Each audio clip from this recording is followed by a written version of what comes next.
à l'honorer. Merci. C'était une première pour moi et STV. Donc vraiment merci pour l'invitation et vraiment désolé pour le retard qui ne dépendait pas de ma volonté. Alors justement, selon André Luther-Leka, les objectifs et même le mobile de la marche de Genève d'hier, tous les deux étaient mal placés.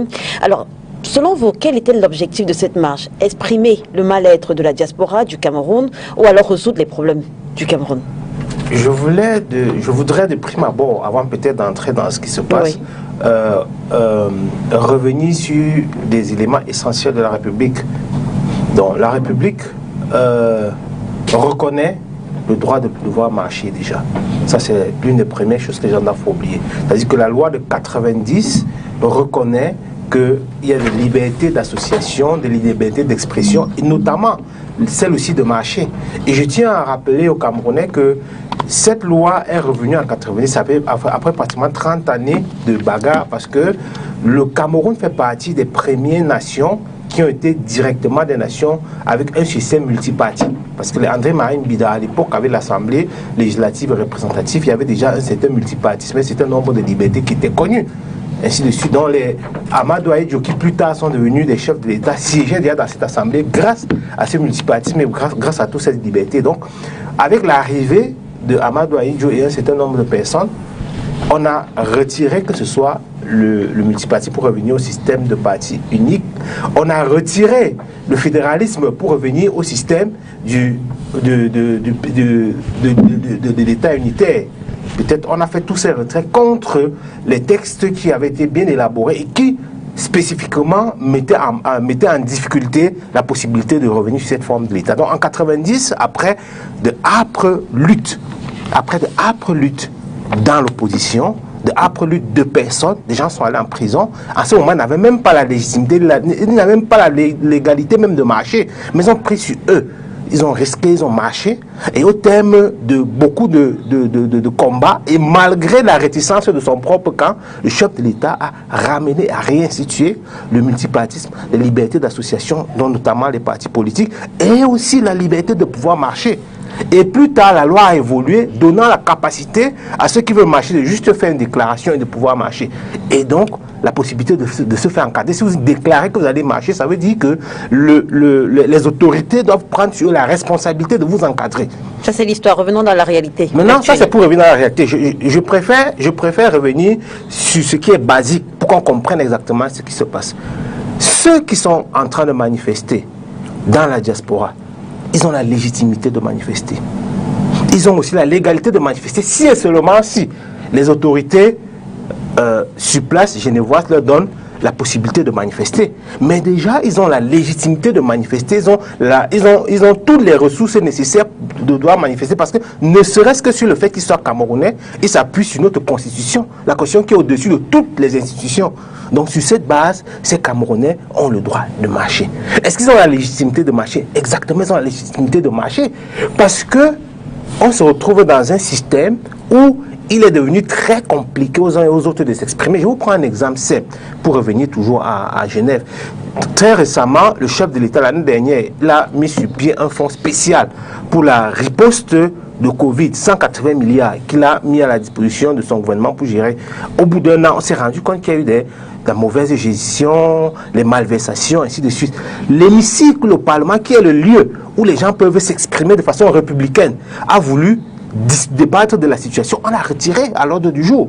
Posez-vous donc la question, quand on empêche aux gens qui représentent le peuple de discuter d'un sujet qui concerne le peuple, demain, les gens, les uns et les autres, peuvent avoir la légitimité de descendre dans la rue manifester parce que on ne les a pas donné la capacité de s'exprimer là où ils peuvent s'exprimer. Donc ceux qui s'expriment dans les rues de Genève, ce sont des Camerounais. Même si aujourd'hui on dit qu'ils ont de la double nationalité, on leur refuse. On refuse d'accepter la double nationalité de sorte à ne pas donner du crédit à leur discours. Mais je continue à dire, ils ont la légitimité de marcher. Parce que, un, notre constitution le permet. Et de deux, le système qui est en place n'a pas suffisamment évité que ce genre de situation se passe. Je vous prends juste l'exemple de ces 180 milliards qui demain aussi vont davantage justifier le fait que des gens vont nuire les séjours du chef de l'État. Alors, il est également avec nous, Charles Dicam. Rebonjour, Charles Dicam. Bonjour Léla. Alors, la brigade anti-Sadinette disait attendre environ 5000 personnes, mais selon des médias occidentaux, on a enregistré une centaine de manifestants. Si on doit parler en termes d'échec et de succès, cette opération était-elle à la hauteur de ce qui était attendu à partir des annonces? Bon, je ne saurais ne pas revenir sur les différents propos que j'ai entendus tout à l'heure. Je voudrais demander à mon compatriote du Manidem, dites-moi, à part dans les années 90, qu'est-ce que votre parti peut noter comme avancée dans ce pays? À part l'époque où Anissé Kane manifestait avec nous ici dehors, depuis lors, vous avez obtenu quoi? Qu'est-ce que nous avons obtenu? Non, je vais répondre, rien. Non. Je m'adresse à vous et je réponds en même temps. Je m'adresse à vous par rapport aux propos que vous avez tenus tout à l'heure. Je voudrais vous demander si vous avez l'impression que l'exercice de vos droits de citoyen sont plus respectés aujourd'hui ici au Cameroun que dans les années 90. Je réponds encore non, je ne suis pas journaliste. Je suis seulement en train de revenir sur votre propos. Je voudrais dire que si nos compatriotes sont amenés aujourd'hui à dire ce qu'ils pensent à l'étranger, c'est bien parce que nous ne sommes pas en mesure de le faire ici. Et je ne vais pas le leur reprocher. Je ne vais pas reprocher à ceux qui me donnent de l'oxygène ou de l'air ou de l'aide de m'en donner, sauf si je suis suicidaire. Je voudrais rappeler ici que ceux-là que par moment on taxe d'ouvriers, etc., dans chacune de nos familles, nous qui sommes assis ici, nous avons des membres de notre famille qui vivent de leurs subsides. J'espère que vous savez ce que représente cette diaspora dans l'économie camerounaise au jour d'aujourd'hui, dans un état paupérisé, là où tout le monde fait bayam selam, là où l'État a failli à sa mission première. S'il n'était pas là pour envoyer de l'argent à vos parents, là où vous êtes là, vous n'avez pas les moyens, vous, d'entretenir vos familles, ni moi. Tous les malheureux qui sont dans nos familles, nous n'avons pas les moyens de les aider. Mais c'est grâce à ceux de nos compatriotes qui sont là-bas, pour la plupart, que ces familles vivent. Alors, de grâce, un peu de pudeur, de décence et de respect à leur endroit. Ça, c'est la première des choses. Je voudrais dire à André Luther Meka, Monsieur Meka, j'ai déjà eu à le proposer à 2 ou 3 de vos collègues de parti. La dernière fois, c'était à l'honorable Moti, il y a quelques jours, sur un autre plateau. Si vous vous faites fort en républicain que vous êtes, que vous et moi, que vous m'accompagniez, que vous me souteniez dans ma démarche d'aller dans une sous-préfecture cette semaine qui commence pour déposer une demande de manifestation publique dans un lieu clos. J'ai demandé le stade d'Omnisport de Mépanda. Le nombre, après, je me fais fort. Si vous m'accompagnez dans cette démarche-là, croyez-moi, les événements qui ont lieu à Genève n'auront plus lieu. Mais, qu'est-ce qui se passe? Il se passe que vous et vos camarades, y compris les fonctionnaires dont je décris ici le rôle, payés par nos impôts, tout comme la CRTV, dont j'ai entendu un commentaire hier qui m'a fait froid au dos, qui est devenu aujourd'hui le tam-tam national, c'est-à-dire qui ne parle que de ce qui arrange le parti au pouvoir, alors qu'on les paye avec nos impôts. Si ces gens-là jouaient leur rôle, dites-moi, à quand date la dernière manifestation publique d'un parti d'opposition au Cameroun? Je vous parlais des années 90 parce que je pense qu'à part nos 2 copanélistes, nous avons, grosso modo, nous sommes de la même génération, donc 90 doit vous interpeller. Eux, ils n'étaient peut-être pas en âge de voir, de croire. Nous avons fait une avancée ou une régression? Et qu'est-ce qu'on doit faire? On doit rester là sur les plateaux à continuer de parler du sexe des anges? Dites-moi, quelle est l'action forte que le Manidem a pu poser, ou que le MRC ou autres ont pu poser, qui ont fait avancer la vie des Camerounais. Vous avez répondu au docteur Etoke et André Luther Meka. Ma question était celle de savoir si cette opération... Non, je ne vous ai pas interpellé, je vous ai répondu. Je ne me permettrai pas. Non, c'était des questions pour lui-même. Alors, ma question était celle de savoir, cette opération était-elle à la hauteur de ce qui était attendu à partir des annonces? Je vais vous dire une chose. Si vous vous en tenez au compte-rendu des médias suisses aujourd'hui et autres européens, il faut savoir d'abord quel était l'objectif. Quand vous entendez on va le capturer, aucun chef d'État ne peut être capturé comme ça, sauf s'il y a collaboration du pays hôte, etc. Donc ce n'était pas ça la question. La question était, si je l'ai bien comprise, qu'on dise à M. Biya, non seulement que, comme j'ai cru comprendre de la part des autorités suisses, qu'il est, comment dirais-je, comment c'est pour des raisons humanitaires qu'il était là-bas, donc pour des soins. Il y a un hôpital de référence pas loin de là où il habite. Pourquoi n'y va-t-il pas? Pourquoi lui et tout son gouvernement vont en Suisse pour se soigner? Pourquoi? Moi, j'en ai pas la possibilité. Et tout ça aux frais de la princesse. Donc, je pense que l'objectif, c'était déjà de lui dire que si c'est pour se soigner, il faudrait qu'il puisse se soigner là où la majorité des Camerounais se soignent. Vous parlez du nombre. Combien de personnes ont voté la dernière fois? 3 millions de Camerounais, parmi lesquels donc 71%, s'il faut s'en tenir aux chiffres officiels, 71% de 3 millions sur 10 millions que rappelait Leila. Si on veut parler de légitimité. Parce que les camarades de M. Meka et autres se glorifient de ce que M. Biya a été voté par la majorité des Camerounais. C'est 3 millions de personnes qui ont été votées sur les 35 millions de Camerounais que nous sommes et les 10 millions a priori inscrits sur les listes électorales ou qui sont en âge de voter. Mais je pense qu'il y a beaucoup plus que ça. 71% de 3 millions, c'est combien? Alors, ce n'est pas non plus le nombre qui est le problème. D'accord? Parce que s'il faut parler de nombre, on retourne en arrière, on verra que ce n'est pas le nombre. Sinon, aujourd'hui, M. Biya n'est pas là parce que la majorité des Camerounais a voté pour lui. André Luther Meka, le séjour du chef de l'État à Genève est placé sous la protection du pays d'accueil, la Suisse en l'occurrence, un pays qui, on le sait, n'est pas opposé à l'expression de la démocratie. Partant de là, comment est-ce que vous appréciez la posture adoptée justement par la suite face aux manifestations de la base, d'abord en 2019, ensuite en 2021? Est-ce que sa position a évolué? Je voudrais d'abord signifier à M. Amin Faudieu, qui est en train de surfer sur l'histoire, de donner les bons repères de l'histoire.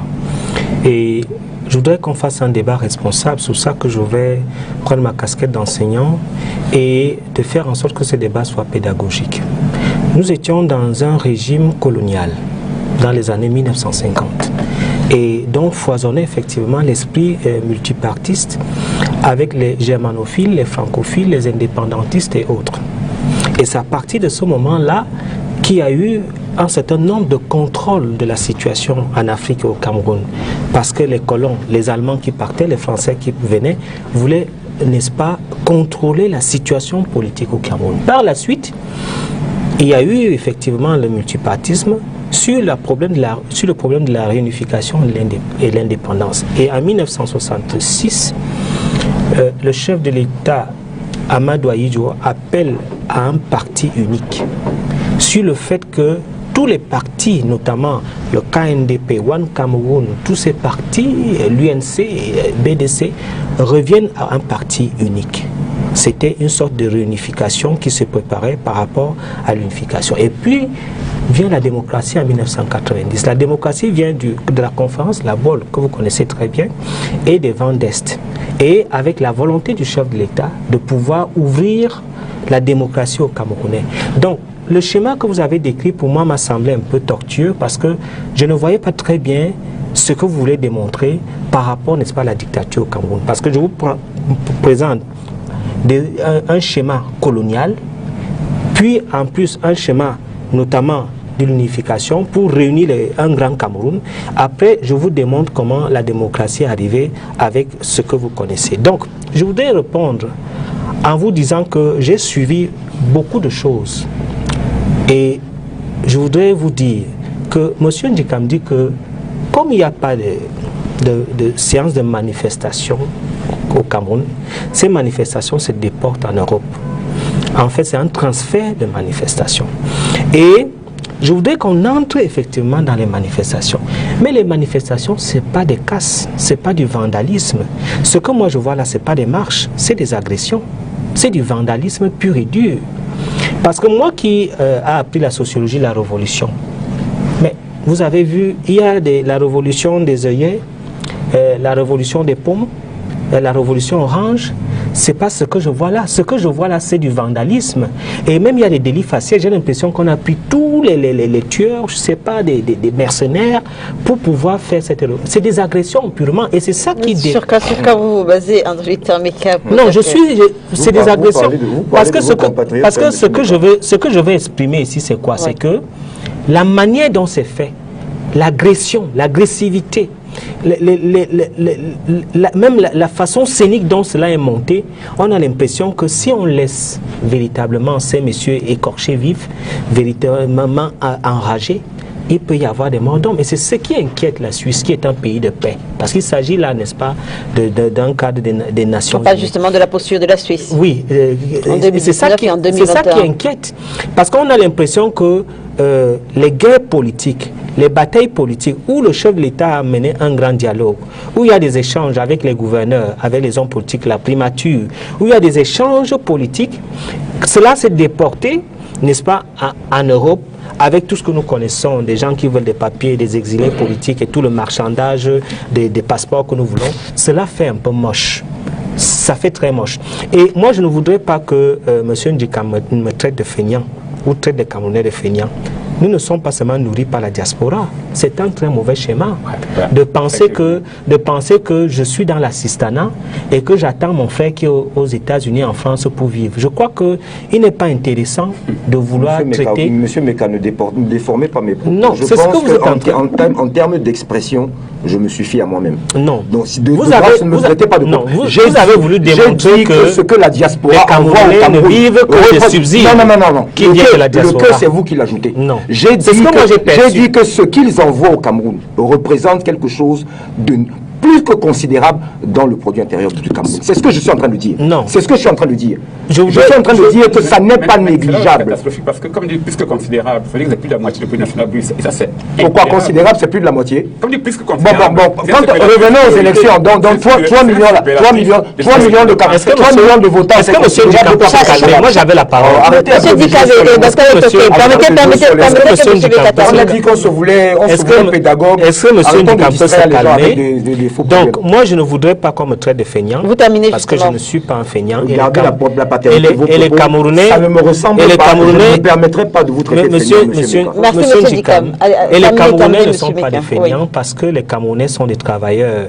Et si nous sommes un pays résilient aujourd'hui, avec toutes les crises, et même les crises sociopolitiques, c'est parce qu'il y a des Camerounais qui travaillent et qui travaillent d'arrache-pied pour l'autosuffisance alimentaire. Je voudrais conclure par là où j'ai commencé, en disant que il parle des marches, il parle des manifestations.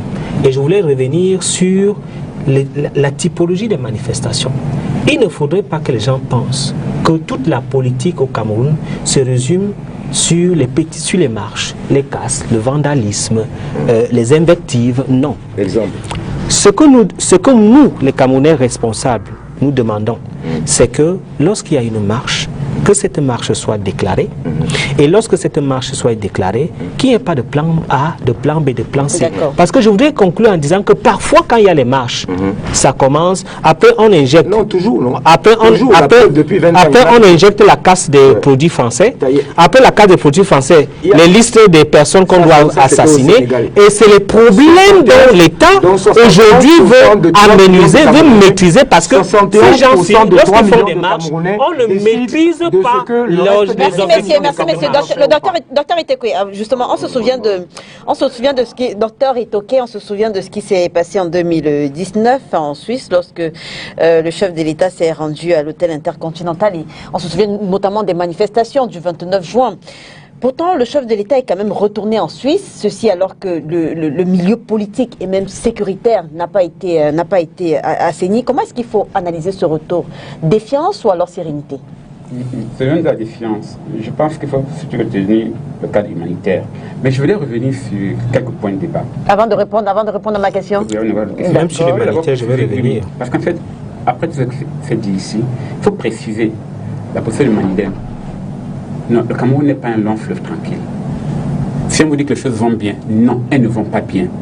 Et le fait que je dise que cette manifestation qui s'est passée là-bas, globalement, dans mon esprit, a semé la confusion. Je ne veux pas dire que tout va bien au Cameroun. Ça ne va pas bien ici, ça on le sait, mais ce n'est pas le débat. Le problème, c'est qu'est-ce qu'on doit faire? Et c'est là où il y a toute la différence. Est-ce qu'il faut, parce que si je suis certains panélistes ici, apparemment c'est cela, à un moment, ça n'allait pas très bien en zone anglophone. Ils ont décidé de prendre des armes. En fait, ça veut dire qu'à un moment, quand ça ne va pas bien, on peut décider de prendre n'importe quel argument ou bien entreprendre n'importe quelle action juste parce qu'on ne se sent pas bien. Non. En République, il y a des manières de procéder. Il y a la civilisation. C'est un peu ça. C'est la différence entre l'humanité et la civilisation. Il y a des manières de procéder, des manières de se conduire. C'est cela. Là, je dis, il y a un truc qui m'a heurté, cet amalgame. C'est une marche pour protester. dans un problème, dans des situations que nous vivons avec des conflits que nous savons dans nos eaux, comment est-ce qu'on retrouve des drapeaux ambazoniens? À ce moment, ça crée de la confusion. La question que j'ai posée, Mais l'esprit de la marche, je ne la remets pas en cause. C'est une alliance. L'esprit de la marche, je ne la remets pas en cause. Qu'est-ce que vous allez faire de ces compatriotes-là, monsieur? Bon, maintenant j'en reviens. Et c'est là où j'ai trouvé Ils ne sont plus camerounais. Depuis un moment, je trouve un rapport incestueux avec la majorité des partis politiques du Cameroun qui font un amalgame de problèmes ambazoniens. En fait, il faut que Biya parte, parce que, en fait, le problème ambazonien, ils le prennent comme c'était un prétexte pour lutter contre Biya. Non, moi personnellement, nous, en Manidep, on fait la part des choses. On ne peut pas mélanger les problèmes du développement de ce pays liés au régime néocolonialiste que nous avons, c'est pour ça que nous sommes souverainistes, avec le problème ambazonien. On ne peut pas prendre le prétexte du problème ambazonien pour pouvoir résoudre le problème du Cameroun. C'est cela que nous disons, en fait, il y a un diagnostic, mais les mots, la thérapeutique utilisée n'est pas, en fait, pour nous, elle ne semble pas adéquate. Le problème ambazonien est à part. Mais ils veulent arriver au pouvoir même par le sang de tous les Camerounais. Les réalités que nous vivons ici sont différentes. Maintenant, proposons d'autres trucs. Par exemple, tout à l'heure, on va venir, bon, j'anticipe peut-être, mais je dis, posons les bonnes questions, parce qu'en général, les questions sont plus importantes que les réponses. Alors, revenons justement à ma question. Oui. Paul Biya qui revient en Suisse, alors que le milieu politique et sécuritaire, les greffes que lui reprochent les membres de la brigade en Cissadina existent toujours. Comment est-ce qu'il faut analyser la posture du chef de l'État? Est-ce que c'est une défiance? Est-ce qu'il est serein? La vision que j'ai, là-dedans, c'est je peux prendre l'esprit humanitaire. Mais c'est même pas l'esprit, monsieur, ça a été déclaré par les autorités suisses. Ils l'ont dit. Posez-moi la question, je vais vous répondre. Allez-y, d'accord. C'est l'un des problèmes. C'est un analyste politique. C'est un analyste politique. La question, vous décidez que c'est vous qui pouvez répondre à la question. La question, je la pose André Luther que les autres Camerounais n'ont pas. La question, je la pose à l'analyste politique, le docteur Itoké. Comment est-ce qu'il faut analyser justement la posture du chef de l'État qui retourne? Non, c'est pas ça. Donc, il y a cet aspect humanitaire. Oui. Maintenant, quand on connaît la personne, on ne peut pas exclure l'aspect défi aussi. Oui, monsieur. Bien sûr. Souvenez-vous du fameux « me voici donc à voilà ». Voilà. Donc, on ne peut pas l'exclure C'est tout qu'on analyse. Les deux sont. Je suppose que c'est assuré sur le plan sécuritaire que tout sera mis en place par rapport à la sécurité. Et je pense que c'est ce plan. Rien ne pouvait y arriver en fait, de ce côté-là. L'objectif, je ne sais pas la place manifestation, l'objectif, ce n'est pas forcément, comme on dit, de l'agresser lui, non. Il y a un courroux qu'on veut montrer, mais ce que nous voulons dire, c'est que c'est l'expression de ce courroux et les armes que l'on utilise, avec qui on s'associe. C'est ça pour nous. Rapidement, André Luther Meka. Allez-y, rapidement, André Luther Meka. On ne peut pas restreindre. Vous voulez répondre? Oui, on ne peut pas restreindre la liberté d'aller et de venir du chef de l'État. C'est lui qui représente la nation dans toutes les instances et dans tous les pays. Il est le chef de Donc, s'il vous plaît, non, il ne faut pas il ne faut pas que les gens pensent. Lui, il a droit des libertés que ses concitoyens. Vous pouvez me laisser parler. Non, on va avoir les mêmes libertés. Non. Lui et nous. Est-ce que vous pouvez me laisser parler? Charles je Vous vous en pouvez prie. me laisser parler. Il est Meka. impossible, inadmissible que des Camerounais, des compatriotes veuillent restreindre la liberté d'aller et de venir d'un chef d'État et de représenter le pays dans le Conseil des Nations. Et je voulais parler à leur mais pourquoi vous êtes agité? Laissez-moi parler. Et je voudrais ajouter. Oui. Je voudrais ajouter que le président Paul Biya a des vertus cardinales. Il n'a que des vertus. Notamment la discrétion, parce que quand il fait une diplomatie discrète, et cette diplomatie discrète doit se faire au Conseil des Nations, et notamment à Genève.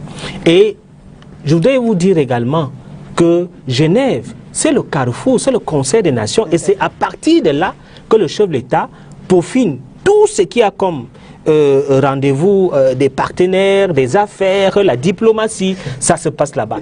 Et je voudrais également dire que pour ceux qui pensent qu'il allait se soigner... Vous êtes souvent de sa délégation apparemment. Non. Vous êtes souvent de sa délégation, de toutes les réunions tactiques, stratégiques qu'il entretient. Messieurs, je vous en prie, permettez à André Luther Meka de terminer. Il avait la parole. Je voudrais vous dire que, contrairement à ce que vous dites, qu'il allait se soigner, le chef de l'État sait très bien. Ce sont les Suisses qui disent ça, c'est pas nous. Bon, le chef de l'État sait très bien qu'il y a des très grands hôpitaux au Cameroun, et nous le savons très bien, Oui, mais mais il faut aussi que la discrétion du chef de l'État soit préservée. D'accord. Monsieur Fodieu, avez-vous l'impression que le Cameroun, on reste justement sur ce qui s'est passé en 2019, avez-vous l'impression que le Cameroun ait tiré des leçons de ce qui a été infligé au chef de l'État en 2019? Je rappelle que le président de la République avait dû partir précipitamment de Genève. Bon, comme je ne suis pas André Luther Meka qui peut-être peut rester chez soi et deviner ce qui se passe ailleurs, je vais aller sur des théories. Nous rappelons qu'en 2019, avant l'arrivée du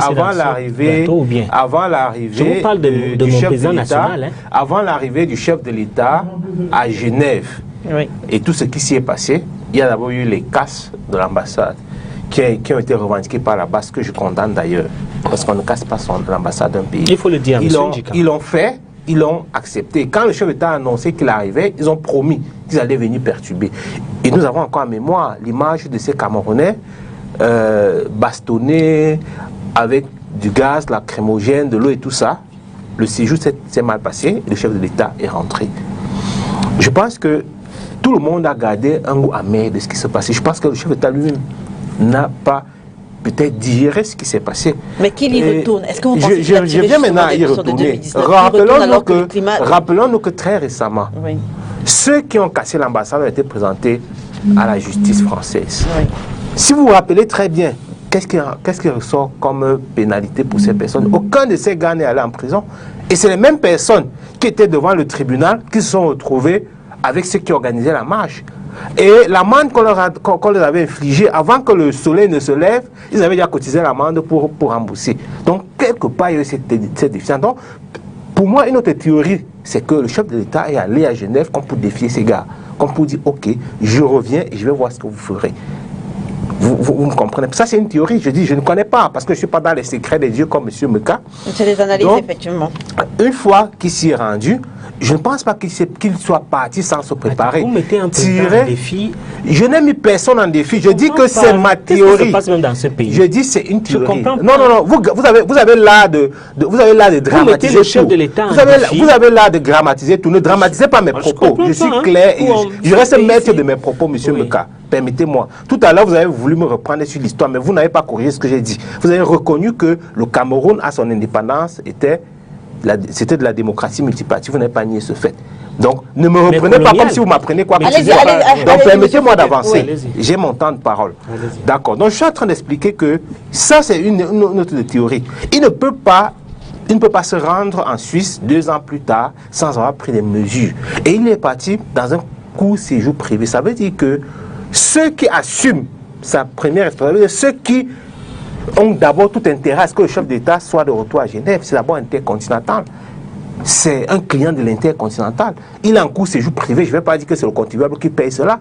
Le chef d'État a son revenu. Non, il est en cours séjour privé. Je ne veux pas rentrer dans les théories à la mi. Je dis qu'il n'y a pas de problème. Mais je dis que ce qui est certain, le chef de l'État, il est retourné à Genève.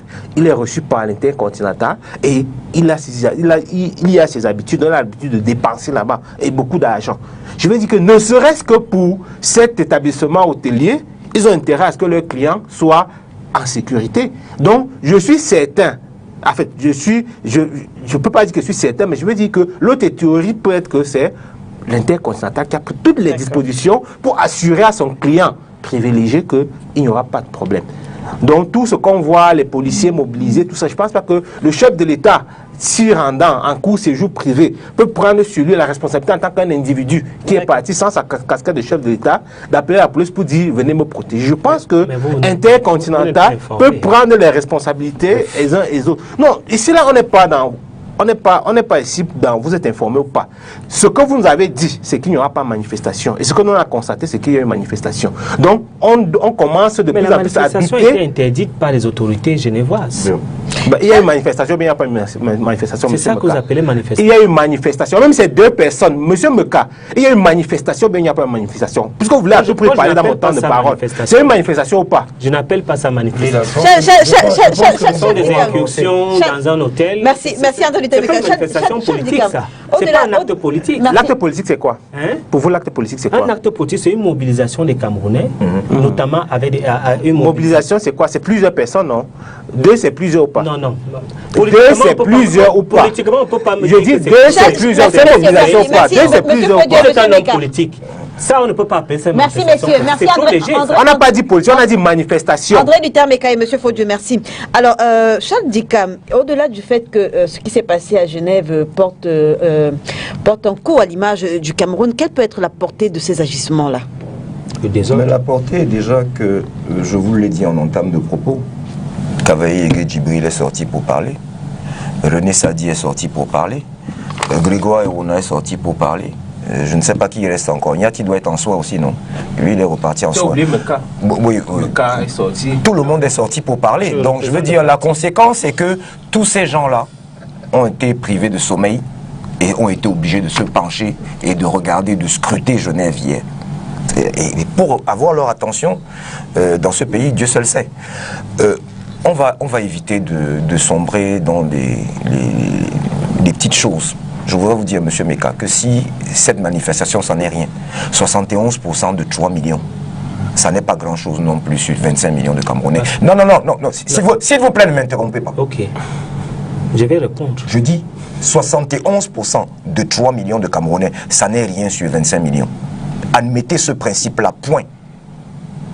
C'est du calcul, c'est du calcul. Je ne peux pas mettre un principe, parce que vous ne pouvez pas me... Vous prenez sur mon temps de parole. Je vais vous empêcher de parler, M. Meka. Vous ne pouvez pas... Vous ne pouvez pas me garantir que la majorité silencieuse est de la partie du MRC. Mais pourquoi... C'est vous qui contrôlez la majorité silencieuse. Aucun d'entre nous ne peut l'affirmer alors. C'est ce qu'on appelle dans le chiffre noir. Donc ne dites pas que je dis donc le président ça est ne légitime. peut pas être valable. Ça ne peut pas être valable pour un et ne pas l'être pour l'autre. Allez-y, donc continuez. Si on reste sur ce même postulat, je dis 71% de 3 millions, ça n'est rien sur 30 millions de Camerounais, non plus. Et le reste des Camerounais vous appartient. Vous me coupez encore une seule fois, vous n'aurez plus la parole jusqu'à la fin du temps. Messieurs, Charles Dikam, je vous dis que je vous empêcherai de parler jusqu'à la fin de l'émission si vous ne me laissez pas développer. Charles Dikam, allez-y. Vous faites appel aux fondamentaux, le chef de l'État. Ici, je suis votre aîné. Respectez-moi au moins à ce titre. Allez-y, Charles Dikam. Voilà, comme ça, on verra que vous, au moins, vous respectez quelque chose. Je voudrais dire que si dans ce pays... Mais pourquoi vous ne pensez pas que ces enfants ont tout simplement voulu parler à leur père? Dites-moi. Est-ce que vous ne pensez pas à un moment donné est-ce qu'on va parler à son père en disant Kacham, on va l'arrêter? Est-ce que c'est ainsi qu'on va parler à son père? Avant ça, il y a eu quelle possibilité? Quand ce père-là vient à Douala 3 fois en 30 ans, que quand il est là, vous déposez vos voitures à la cathédrale et vous marchez à pied. Il y a un char au-dessus d'Ancien Air Afrique et qui ne reçoit que ses camarades de parti, M. Meka et les autres. Ce père-là, vous allez lui parler quand? Vous allez faire comment?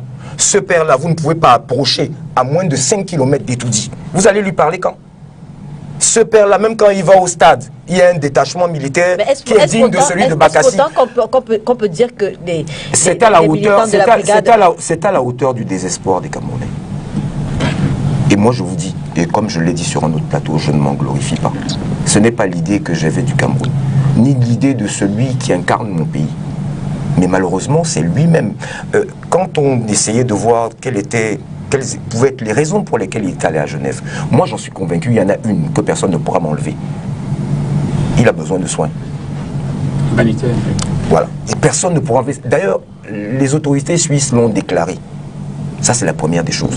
Deuxième des choses, oui, c'est typiquement, je veux dire, nous sommes tous nés au Cameroun, nous connaissons, nous avons des identités culturelles. C'est typiquement BIA et c'est typiquement cette identité culturelle-là que le défi. Monsieur a rappelé fort à propos, nous l'avons vécu. Les autres étaient encore peut-être à la maternelle. Nous voici donc à Douala. Nous étions en 85, 87 ou 90, les années de Braise, effectivement. 92, 93, 91, il y a 30 ans. Enlevez 30 ans sur vous allez voir où vous étiez. Donc ce que je veux dire, c'est qu'il a l'habitude de se...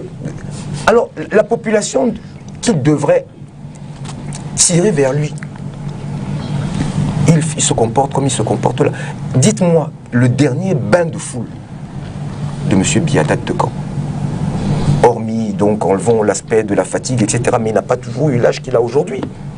il n'a jamais été près de sa population. Il a délégué tout, même son amour pour sa patrie, il l'a délégué.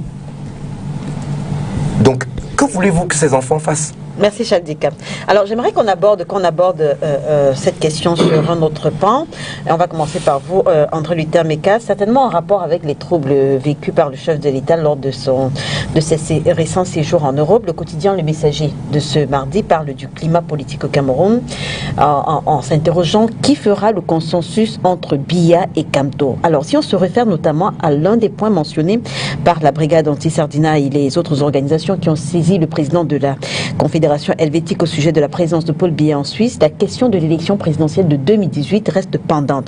Ma question est celle de savoir, est-ce que vous pensez qu'un consensus entre le numéro 1 et le numéro 2 à l'élection présidentielle, notamment si on se réfère aux chiffres officiels, Paul Biya et Maurice Kamto, pourrait mettre le chef de l'État à l'abri des troubles en Europe tels que vécus en Suisse en 2019? Je voudrais d'abord dire à M. Ndikam qu'on doit être assez poli, courtois, même si on est un aîné, parce que c'est vous qui devez finalement être celui-là qui conduit aussi la jeunesse, même comme je pense que vous n'êtes pas un très bon exemple sur le plan politique. Parce que si vous étiez un père, vous n'aurez pas accepté que vos enfants puissent manifester de la sorte pour déranger un père qui d'autant est un père de la nation. Donc moi qui suis un jeune et dont vous êtes l'aîné, je ne peux pas vous prendre comme exemple lorsque vous cautionnez ce genre de choses. Parce que moi, je ne vois pas le président Paul Biya, je vois la sagesse africaine, je vois la noblesse africaine, je vois le président de la République et je vois un patriarche africain. Donc si vous cautionnez ça, je ne suis pas sûr.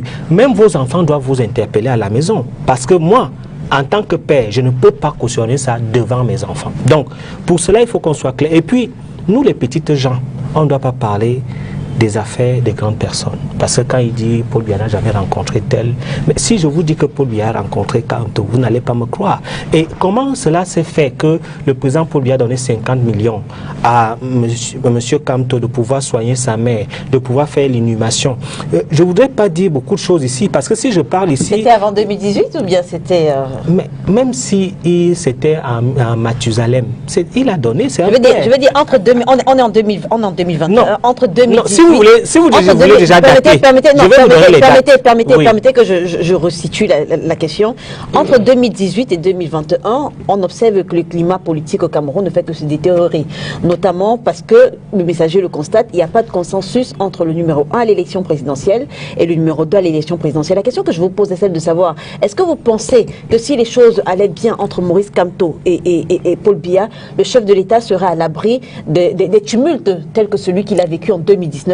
J'ai d'abord voulu situer un certain nombre de choses parce qu'il y a eu une caricature du chef de l'État d'un mauvais père qui ne reçoit pas ses enfants. Oui, ça vous l'avez fait. Donc, j'ai précisé qu'on abordait le débat j'ai plusieurs exemples, notamment des hommes politiques qui, vous avez vu même l'ouverture avec les ministres Bello Bouba qui étaient notamment au Nigeria, avec les Issa Chiruma, avec...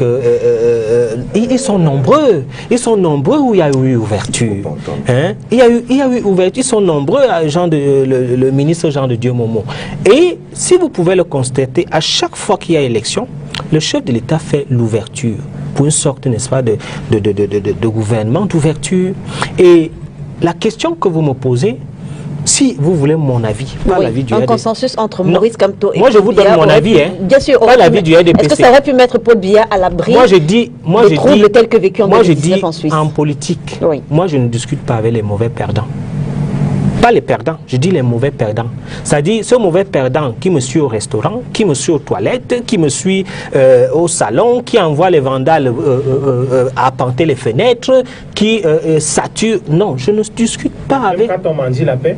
Non, je vous parle de moi, hein. Moi je ne vous parle pas du président. Okay. Je m'étais ici pour le compte du RDPC. Oui, je vous donne mon avis. Ça, ce n'est pas l'avis du RDPC, je vous donne mon avis. Moi, je ne discute pas avec les mauvais perdants.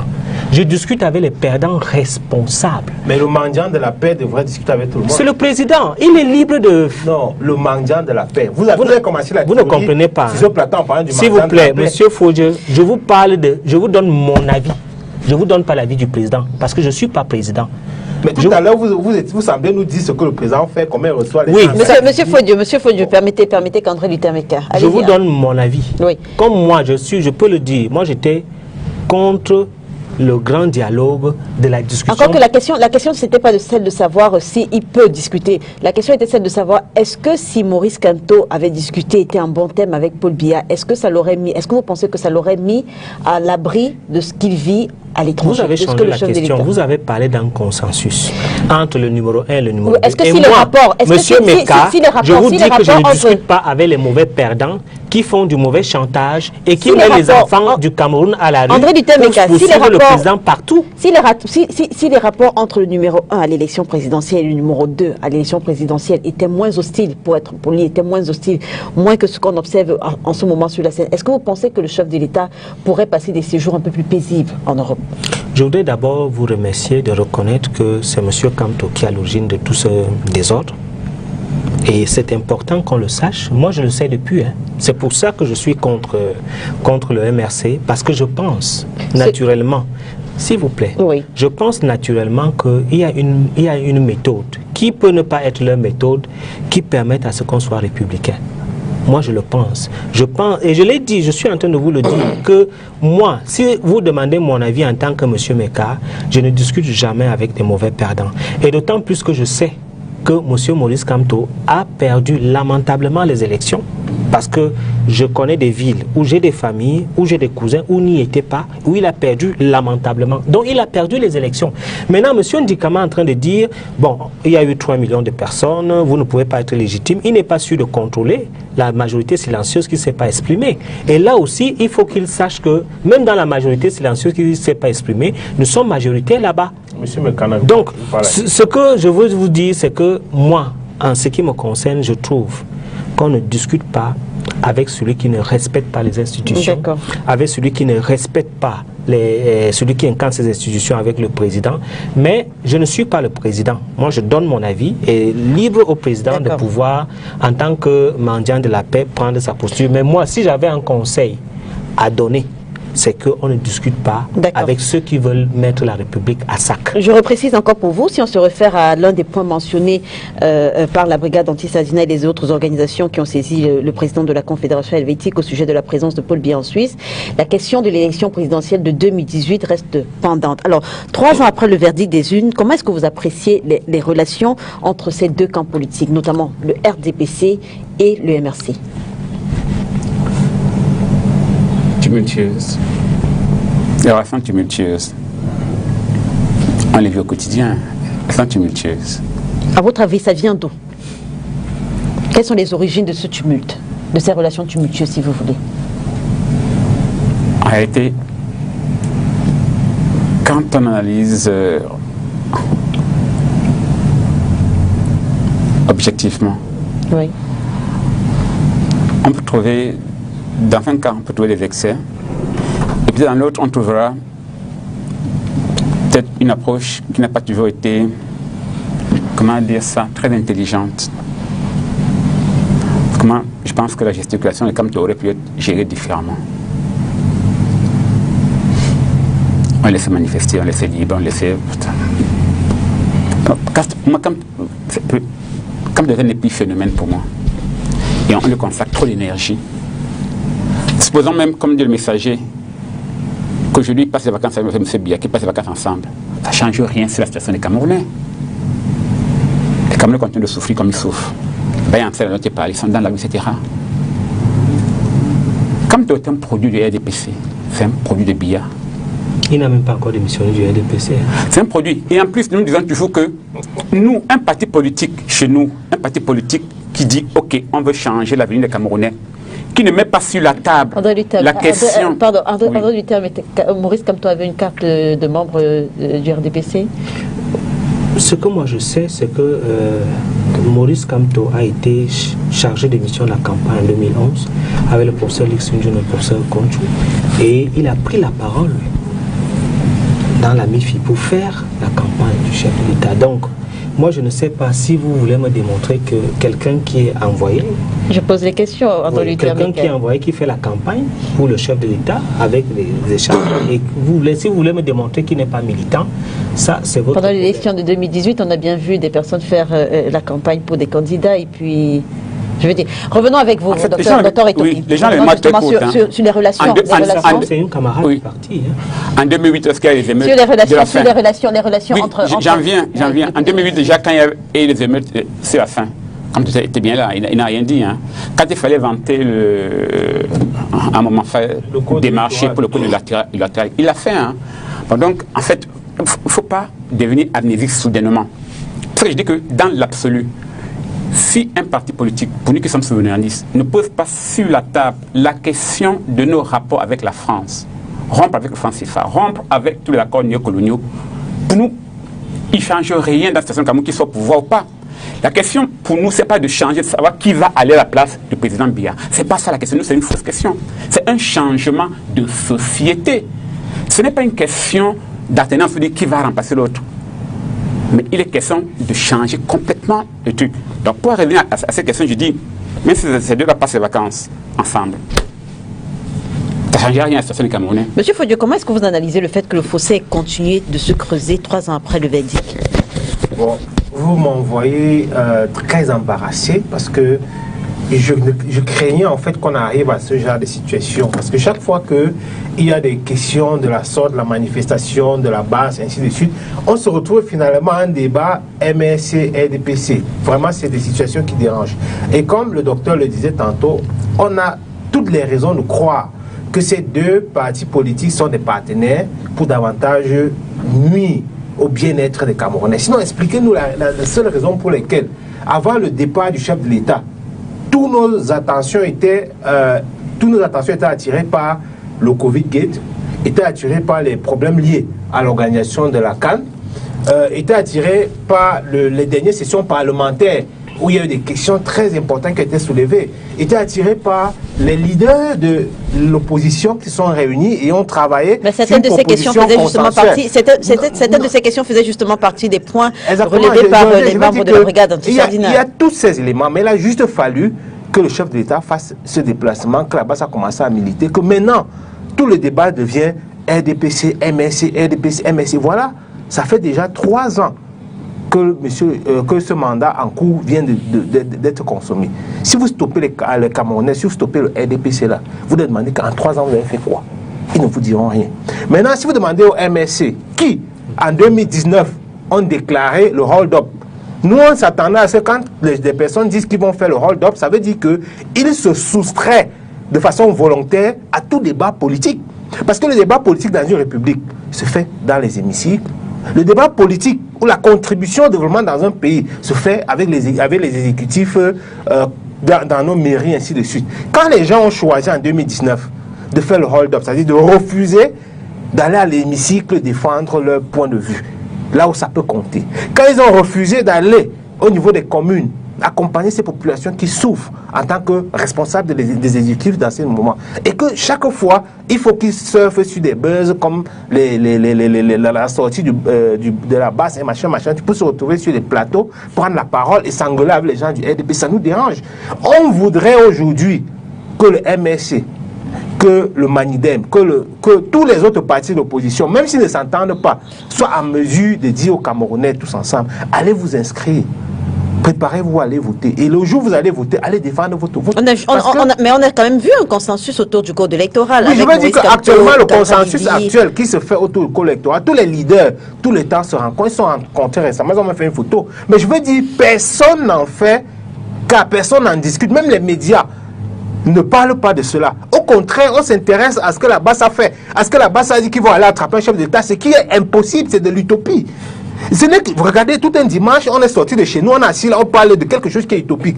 On serait plutôt assis en train de discuter sur cette proposition que ces leaders ont fait. Et dans ces leaders qui sont rassemblés, il n'y a pas que le MRC qui a été représenté, il n'y a pas que le PCN qui a été représenté, il y a l'UDC, il y a plusieurs autres partis politiques.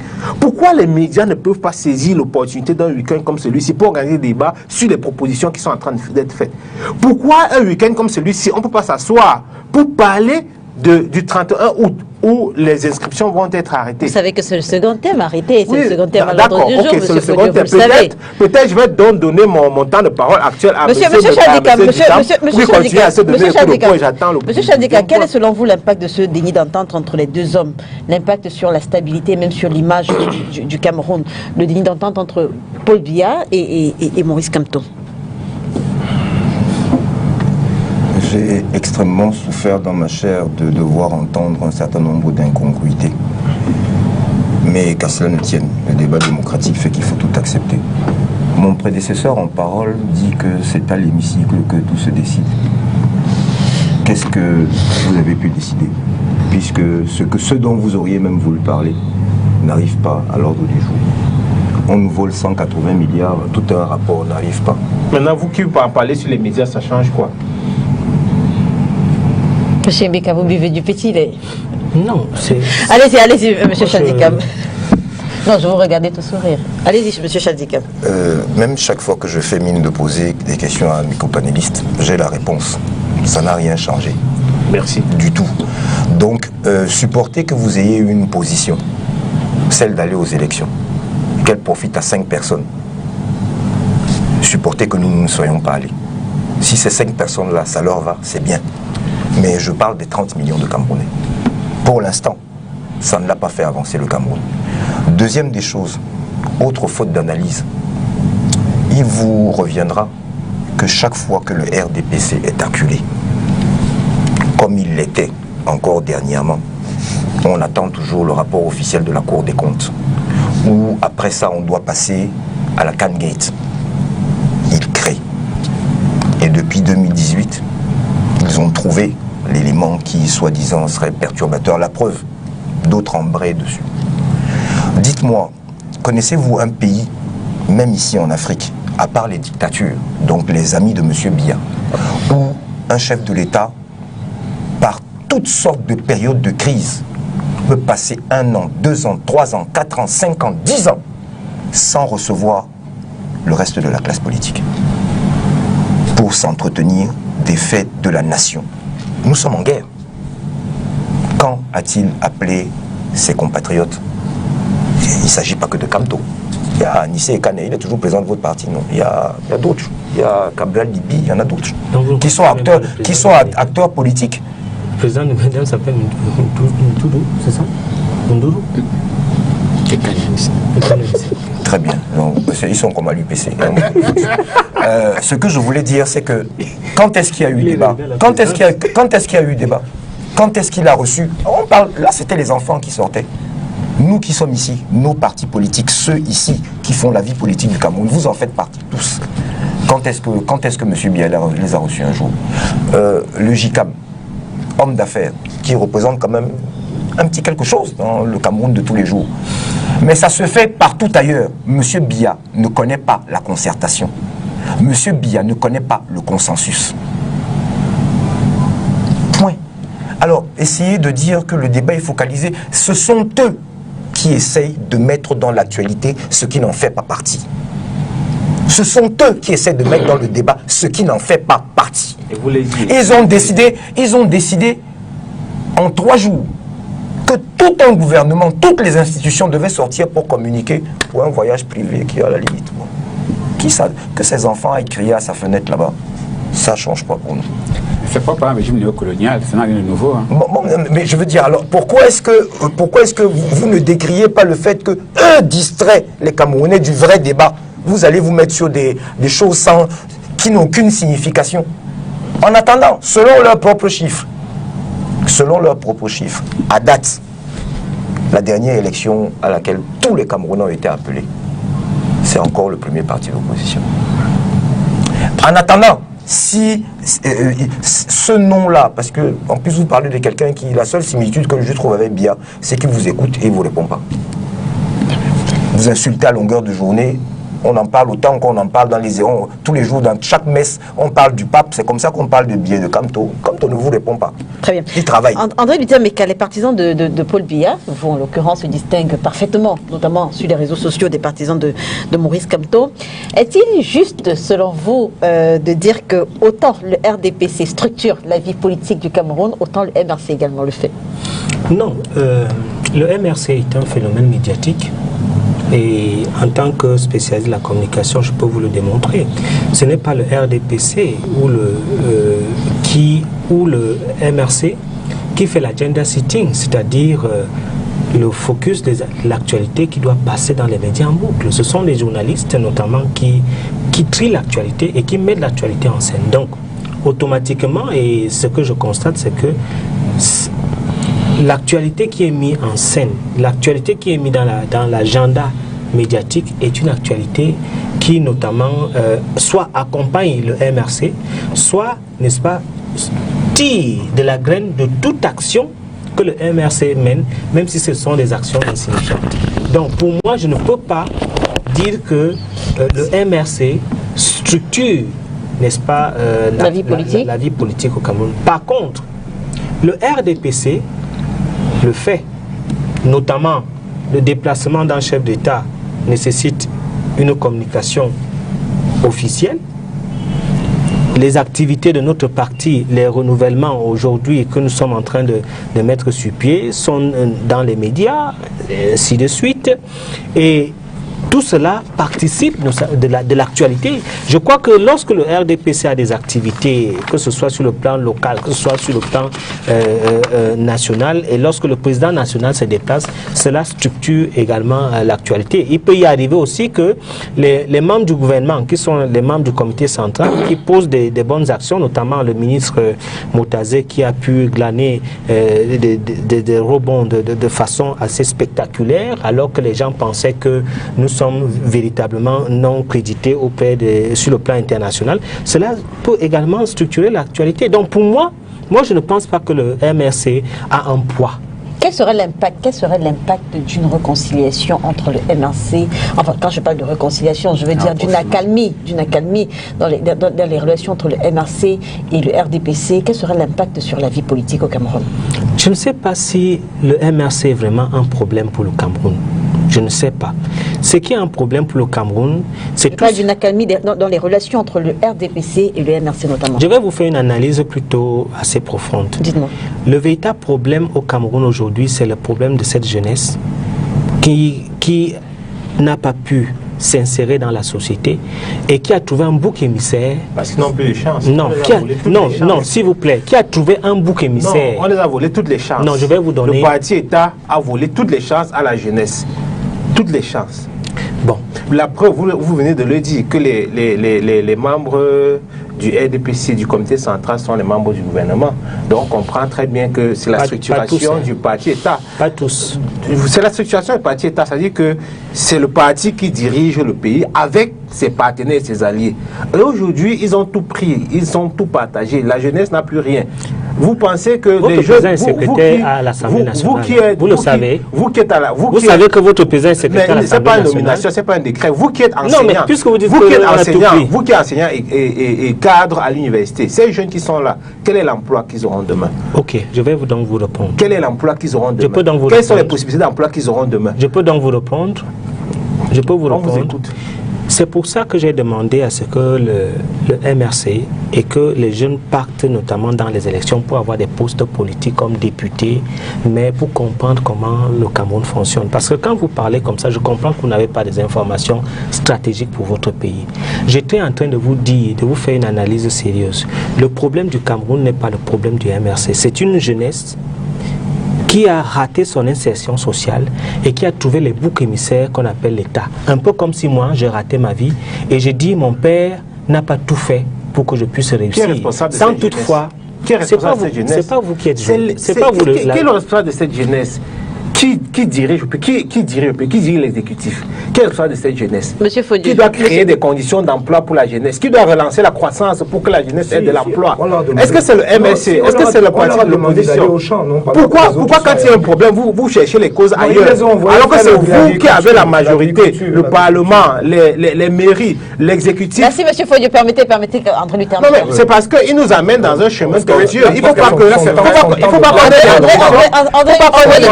sur ce plateau, il n'y a que des canards. Nous, on n'est pas des canards. dit des choses qui ne sont pas, qui sont incongrues.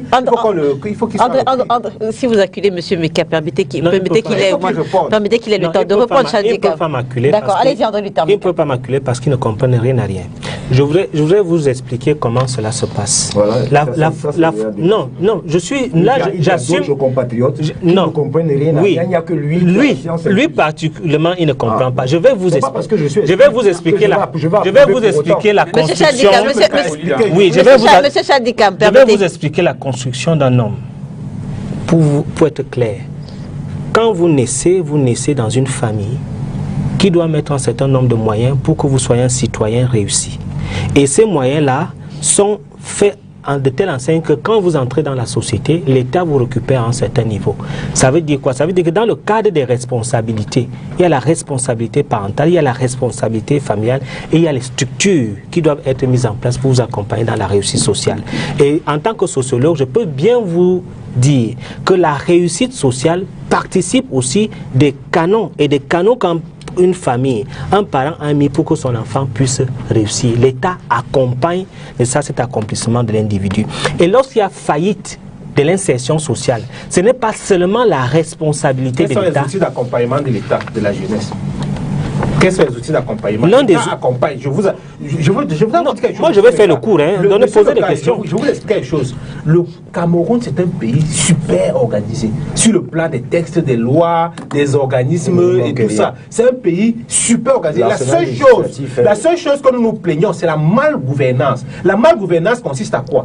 La malgouvernance consiste à ne pas savoir utiliser les ressources que nous avons pour générer la croissance qui va donner de l'emploi aux jeunes. C'est de ça dont il est question. Vous avez parlé depuis plusieurs années sur le côté de l'économie que vous allez faire. J'espère que je vais répondre. Substitution. Vous parlez de patriotisme économique. Non, parce que il prend moi, je suis en train de dire des choses pertinentes au Cameroun. De votre gouvernement. En ce moment, si vous parlez de la politique de votre gouvernement. Moi, je n'aime pas la politique de bouc émissaire. Non, c'est-à-dire que votre enfant rate sa vie, c'est le gouvernement. Je n'aime pas ça. C'est la paresse. Ce que je veux, c'est la paresse. Je vais donc vous mettre. Suivez donc que je vous dis. Pour les encadrer, pour leur insertion. Ok, suivez donc que vous dites. L'un des outils les plus importants qui participent de l'égalitarisation des chances, c'est l'école. L'école vous permet, n'est-ce pas, d'avoir un certain nombre d'habilités et de capacités qui vous permettent de vous insérer dans la société. Et c'est là le véritable problème. Après avoir fait l'école, est-ce qu'on s'insère dans la société? Peut-être pas, mais l'État a mis des schémas d'auto-emploi qui permettent, n'est-ce pas, d'investir et de pouvoir créer la D'accord. Votre ministre de tutelle n'a pas payé, à son départ, on payait pas les droits universitaires, on bénéficiait d'une bourse. Aujourd'hui, les étudiants n'ont ni bourse scolaire, mais en plus ils payent les écoles. Non, attention de dire des choses que vous ne connaissez pas. Merci, monsieur Faudier. Le docteur Itoka a la parole. Le docteur Itoka a la parole. Merci. Ça me plaît que j'ai en face de moi un sociologue, parce que je suis moi-même sociologue aussi de formation. Ok. Ce que je veux dire, c'est que dans l'insertion sociale, le rôle de l'État est fondamental, parce que c'est l'État qui codifie la société dans laquelle l'enfant va évoluer. C'est-à-dire qu'avant que l'enfant arrive au monde, il arrive dans une société qui est structurée, organisée par l'État. Donc, dans ce que M. Meka nous dit, c'est comme si l'enfant évolue par lui-même et puis découvre l'État quelque part en chemin. C'est l'État qui structure la société. C'est pour ça qu'à un moment, quand on parle, tout à l'heure, de ma gouvernance, mais je reviens à un thème basique, quand on parle de l'allocation des ressources. Il faut lire les règles élémentaires de la vie religieuse. C'est la société qui se codifie. Attendez, je n'ai pas fini. La transcendantalisation du social. Mais quand on parle de l'État, quand l'État revient comme le représentant, c'est-à-dire que le collectif de tous ces mouvements, pour assurer sa bonne marche, sa bonne gouvernance, en réalité, l'État va choisir une politique de l'éducation.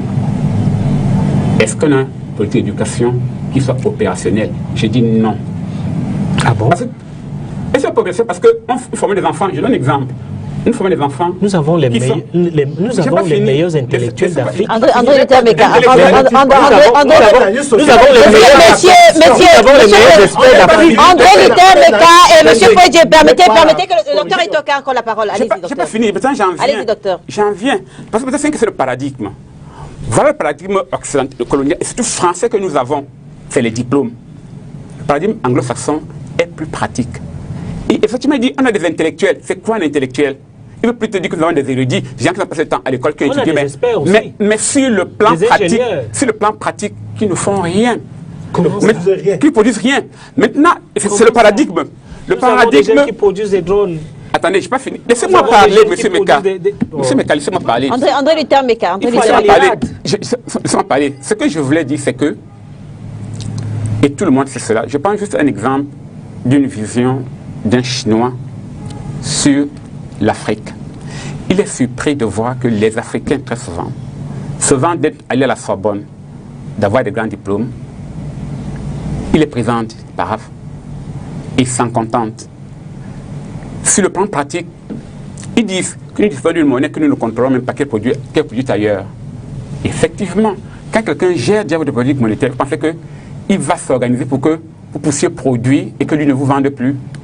En fait, on a une éducation qui est décalée, qui est hors de réalité. Très bien. Nous avons plein d'écoles partout, s'il vous plaît. On a plein d'écoles partout qui produisent des gens, des intellectuels tous les jours, sans emploi.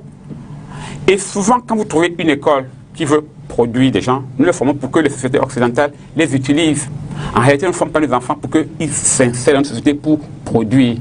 Sans parler des structures, des cadres qui manquent, qui sont complètement obsolètes et qui manquent. Quand vous êtes dans un régime comme celui-ci, qui phagocyte tout, où l'argent disparaît tous les jours, vous parlez de quoi? Les enfants grandissent. Merci messieurs, merci messieurs. Merci. On va parler du second sujet avant d'arriver à la clôture le 31 août de la révision annuelle des listes. Merci d'avoir pas fait partie du tour de table. Vous le faites quand même remarquer.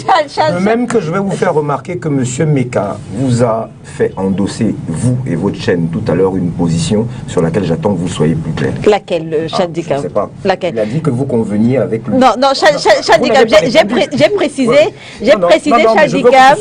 Non, j'ai précisé, Chadika, ne me faites pas un procès. Chadika, ne me faites pas un procès d'attention. J'ai bel et bien, non seulement j'ai précisé que ça, non seulement, messieurs, j'ai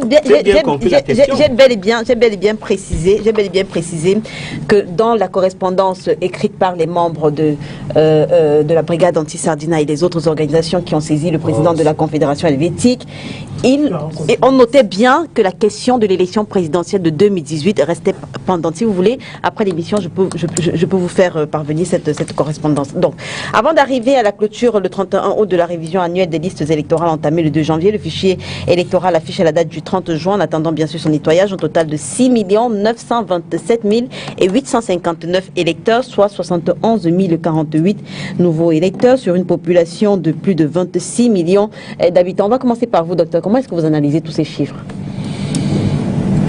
Les chiffres, on peut leur faire dire ce qu'on veut leur dire. Il faut bien savoir que... Allez-y, docteur. Il faut savoir, et pour une affaire question, il faut interpeller tous les Camerounais. Il faut qu'ils prennent leurs responsabilités. Ça, c'est important parce que les changements ne peuvent venir que par eux. Il ne faut pas qu'ils aient toujours l'impression qu'à un moment ou à un autre, les choses peuvent leur être volées ou que les jeux sont joués d'avance. Effectivement, parfois on a l'impression que les jeux sont joués d'avance. Dans les postes, les gens se remplacent les uns par leurs enfants, etc. Ils s'organisent pour qu'il y ait des successions des générations familiales. Mais ils doivent comprendre que si tu ne prends pas ton destin en main, quelqu'un d'autre ne prendra pas ta place. Il faut que tout le monde vienne. Ce n'est pas une fête, c'est une bagarre. Tout le monde vient à cette lutte. Il ne faut pas que quelqu'un reste en arrière en se disant en fait, c'est gagné d'avance, on va perdre. Non. Tout le monde doit y aller. Ou les autres vont faire pour moi. Tout le monde doit y aller. Et on ne sait jamais, en fait, les changements sont faits ça. En fait, on ne les prépare pas. Ils sont toujours inattendus. Et il vaut mieux ne pas rater le wagon quand le moment viendra. Charles Dicam, sur la base des récentes données démographiques, les projections tablent sur à peu près 10 à 11 millions de personnes pouvant être enrôlées sur une liste électorale, parce qu'ayant atteint la majorité électorale, donc 20 ans au Cameroun. Pourtant, Élections Cameroun peine depuis des années à atteindre 7 millions d'électeurs. Impression de blocage, de compteurs, comment est-ce que vous analysez? Bon, première des choses, la donnée de base, je ne sais pas d'où elle vous vient ni de quand elle date, parce que qu'ils ne me souviennent, personne ne sait combien nous sommes exactement. Tant Bon, le dernier recensement, on était à 24. C'était quand Il y a plus de 10 voilà. ans, Chadik. Non, 10 ans, 20 ans. Il y a plus de 10 ans, Chadik. Voilà, 20 ans quasiment. Donc vraiment, au rythme où je vois les enfants naître dans les quartiers, je pense qu'on est beaucoup plus nombreux que cela. Ça, c'est la première des choses. Deuxième des choses, moi, je ne pense pas que le débat soit là. Est-ce que Elecam, je vais plutôt rejoindre mon prédécesseur et je vais expliquer à nos compatriotes, jeunes essentiellement, puisqu'ils ont la part la plus consistante au sein de la population. La question c'est qu'est-ce qui explique qu'on peine à atteindre 7 millions d'inscrits? On peine à atteindre parce que le Camerounais ne prend pas ses responsabilités. Tout simplement, le Camerounais ne prend pas ses responsabilités. J'ai beau militer comme je veux au sein de ma formation politique, je veux dire, j'ai pris moi ma responsabilité. Je ne milite pas pour toi qui es couché à la maison à ne rien faire. Non, non, non, non, non, non, non. C'est trop facile. Que chacun prenne ses responsabilités, que chaque Camerounais en âge de voter aille s'inscrire sur les listes électorales et aille le jour venu exprimer son avis. Une fois qu'on a dit ça, je vais vous dire une chose, tout ce que l'imaginaire populaire craint, le pire, sauf que je ne me trompe, ce ne sont pas des Nigérians qui sont dedans, ce sont des Camerounais. Donc ils ont des parents au quartier. Ceux qui leur diront, allez vous opposer à ceux-là qui sont en train de revendiquer vos droits, ils se retourneront contre eux. Et donc cette crainte, elle est entretenue savamment par ceux à qui ça profite depuis 40 ans et plus. La peur. Parce que les fondements du RDPC, c'est l'UNC. Donc ça remonte à très loin. En fait, nous sommes avec des gens qui sont au pouvoir depuis 60 ans, 70 ans et qui veulent le conserver. Ils l'ont pris par la peur et veulent le garder par la peur. Donc, vraiment qu'on arrête de penser qu'il n'arrivera rien du tout. Je dis et je répète, jeunes Camerounais et moins jeunes, il y a des structures plus ou moins décentralisées qui vous permettent à 1 kilomètre ou 2 de chez vous d'aller vous inscrire sur les listes électorales. Et le jour venu, d'aller voter. Accusez-nous, nous les politiques, de n'avoir rien fait pour qu'on respecte votre vote. Mais allez-y, votez. Et je ne pense pas que vous nous prendrez à défaut de ce côté-là. Allez-y et ensemble, nous sécurisons nos votes. Parce qu'aujourd'hui, chacun s'imagine, j'ai entendu tout à l'heure que dans la population dormante qui représente 80%, ils ont encore la majorité. Nous savons, vous et moi, que ça n'est pas la vérité. Et ils le savent que ça n'est pas la vérité. Et donc, 3 millions de votants, comme ça a été la dernière fois, ça les arrange. Ça les arrange. Mais combien de temps encore est-ce que nous allons accepter que 71%, selon les chiffres de l'organisateur, 71% de 3 millions gouvernent 25 millions de Camerounais et nous imposent ce triste spectacle que nous voyons aujourd'hui? Je ne peux pas finir sans revenir sur le sujet précédent. Docteur, vous et moi avons été boursiers sans la demander, par le mérite. Tous ceux qui nous gouvernent aujourd'hui, la majorité d'entre eux qui est entre 75 et 85 ans, sont des enfants de la République. Monsieur Paul Biya est une pupille de la nation. Il n'a jamais rien payé de sa vie. À son tour, aujourd'hui, qu'est-ce qui rend à la jeunesse camerounaise?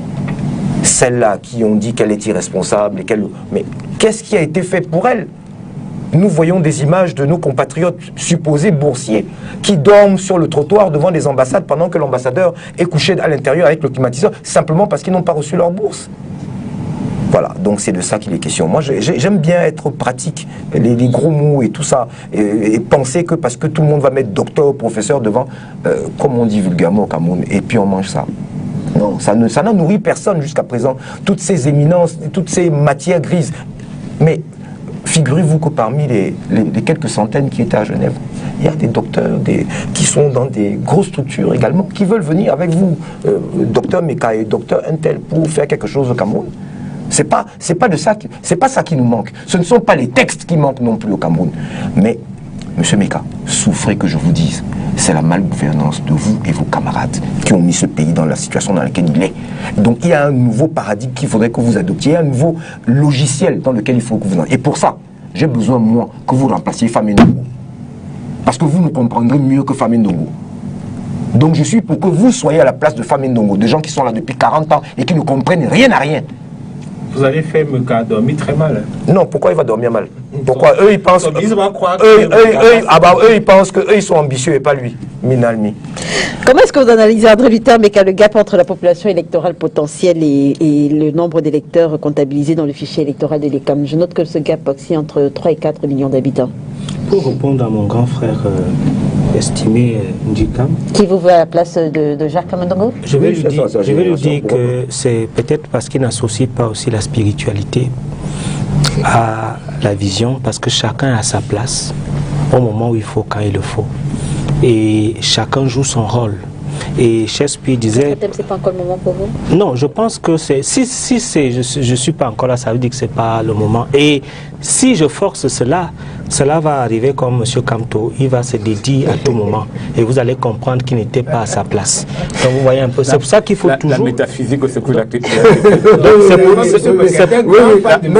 C'est pour ça que... Parce que c'est important aussi de dire ça aux jeunes. Quand vous n'êtes pas à votre place, il y a un peu de douce folie, hein, comme M. Kamto. Vous dites une chose et son contraire, et puis vous revenez. Donc c'est important d'attendre, n'est-ce pas, l'opportunité du temps. Je voudrais également dire s'il te plaît, non, s'il vous plaît. Non, s'il vous plaît. Ça vient de votre Non, s'il vous plaît. Ce que je veux dire, c'est quoi? C'est que quand on force trop les choses, en Afrique, on devient fou. Pour revenir à votre thème, bon, je suis un peu ébahi parce que les derniers chiffres que j'ai consultés étaient à 7 116 000. Il date de quand ces derniers chiffres? De 2020. Les derniers chiffres, le directeur d'élections Cameroun s'est exprimé dans Cameroun Tribune cette semaine, et les chiffres que je présente sont effectivement les chiffres que lui-même il a présentés. D'accord, tant mieux. Voilà. Et j'ai également... Et c'est 6 927 859 électeurs à la date du 30 juin. Voilà. Ok. Et notamment, j'ai lu d'autres chiffres, plus de 20 000 de plus, notamment plus les jeunes et les femmes qui sont à 16 000. Et je dis qu'il y a une nette évolution. Il y a une nette évolution parce que en 2018, c'était à presque 3 millions. C'est pratiquement le double aujourd'hui, et il faut apprécier le travail qui est fait par ELECAM. Alors, moi, je vais revenir un peu en arrière parce que dans une autre vie, j'étais journaliste et j'ai fait une enquête sur les jeunes et la politique. Pourquoi les jeunes désertent la politique? Nous étions là en 2008. Alors, les raisons, c'est en fait, les jeunes sont déçus de l'opposition. Parce qu'en fait, les jeunes ont pensé qu'il y aurait quelque chose de différent qui sera fait, mais ils ont constaté que la plupart même des opposants viennent en politique pour pouvoir, n'est-ce pas, se servir, pour pouvoir se positionner et pour pouvoir, n'est-ce pas, neutraliser l'appareil politique. Vous allez voir que tous les leaders politiques depuis 1990 n'ont pas beaucoup changé. C'est les mêmes qui sont à la tête des partis politiques. Donc l'enquête qui date de 2008 est toujours valable aujourd'hui? C'est d'actualité.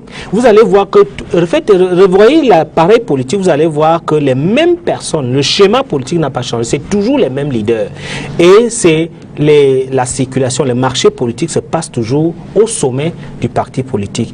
Et, comble de malheur, vous allez constater que le MRC, qui était devenu le dernier rempart de tous ceux qui n'ont pas eu l'insertion sociale, de tous ceux qui ont été un peu des déclassés sociaux, et tous ceux qui attendaient certainement quelque chose, vous avez constaté que même là-bas, on a volé leur avenir politique. Personne n'a été maire. Personne n'a été député. J'aurais aimé, bon, on est passé déjà à autre chose, j'aurais aimé vous reposer la question que j'ai posée tout à l'heure, celle de savoir, est-ce que vous êtes d'accord aujourd'hui qu'on dise que le MRC structure autant la vie politique que le RDP? Parce que sur ce plateau, on a le Manidem, on a le PCRN, on a le MRC, mais je veux dire que vous parlez plus du MRC que des autres partis politiques de l'opposition. Je vais vous dire pourquoi je parle beaucoup du MRC, parce que c'est le contre-exemple d'un parti politique. C'est-à-dire, premièrement, la ligne tribale, deuxièmement, la rue. Qu'est-ce qui vous fait dire parler de ligne tribale, André Luther? Je ne vais pas revenir là-dessus. J'ai fait une sorte d'analyse, notamment de sémantique des leaders politiques, de leur lanceur d'alerte. Et il y a l'autre ligne. Où est-ce que ça n'existe pas? Elle est activée politiquement. Où est-ce que ça n'existe pas? Mais vous entretenez ça, où est-ce que ça n'existe pas? Non, Pour attirer attention, enfin, dévier l'attention des gens. Bon, je disais, hein, la ligne tribale est très marquée dans le MRC. Dans le RDPC aussi. Hein. La rue. Dans le RDPC aussi. La rue est très marquée. On se souvient du SDF à l'époque, quand vous parlez de rue. Oui, bon, ils ont changé la trajectoire. Ils sont devenus aussi un parti qui participe dans les institutions, qui est à l'Assemblée nationale, qui est au Conseil constitutionnel. Donc, la rue, le vandalisme, les casses est très marqué et par la suite, il vaudrait mieux qu'on aborde pas par la suite, en fait... Sinon, je vais vous demander si vous êtes d'accord avec la fille de quelqu'un qui s'est adressée à CIA TV Web hier, en direct de Genève. Vous êtes d'accord avec ce qu'elle a dit? Vous êtes d'accord avec le propos qu'elle a tenu à propos de ses compatriotes? Elle qui est encore jeune, qui a l'avenir devant elle. C'est un débat dans lequel il vaut mieux ne pas entrer. Pourquoi vous ne voulez pas que je m'exprime? Revenons donc, messieurs, revenons dans l'analyse du gap entre la population électorale, le potentiel. Donc, vous allez voir que, et les chiffres qu'il y a notamment, ça a doublé. Et les raisons, vous disiez que les jeunes ne font pas confiance à la classe politique. Les raisons, je vous l'ai déjà donné, les jeunes ne font pas confiance à la classe politique. D'après cette enquête, vous pouvez la voir dans les archives du Messager. Il y a des enquêtes qui montrent que les jeunes ne font pas confiance au gouvernement. Du Messager, c'est-à-dire que toute la masse critique, qui notamment a voulu qu'il y ait des réformes et tout, et qui se sont agrippés aux partis politiques de l'opposition, a été déçu. Et vous allez voir que c'est à partir même des années 2003-2004 que le RDPC commence à revoir un regain de vitalité, parce que les gens comprennent finalement que c'est le RDPC qui est la ligne. Mais je veux dire que 3 millions d'électeurs sur les 10 à 11 millions de potentiel, de la population électorale potentielle, s'ils ne font pas confiance à l'opposition, pourquoi ne pas s'inscrire pour voter alors pour le RDPC? Mais c'est ce qui se passe aujourd'hui. Vous allez constater que Je veux dire, en 2018, on n'était qu'à 3 millions. Non, ce qui se passe aujourd'hui, c'est effectivement ça, c'est-à-dire il n'y a que le RDPC qui inscrit un certain nombre, n'est-ce pas, de militants. Mais je veux dire, si tous les autres, si tout le reste de la population électorale est acquise à la cause du RDPC, mais pourquoi donc ça ne se retranscrit pas finalement dans les chiffres? Non, je n'avais pas fini. Je vais vous dire que le parti... qu'on n'est qu'à 3 millions. Le parti politique qui inscrit le plus de militants et qui a des adhésions, parce que vous allez voir qu'il y a beaucoup de défections au niveau, n'est-ce pas, des partis politiques et beaucoup du MRC à cause ils ne sont pas allés aux élections. Et ces militants se reconvertissent dans le RDPC parce que l'essentiel aussi, pour comprendre si l'autre est meilleur, c'est d'aller voir ailleurs.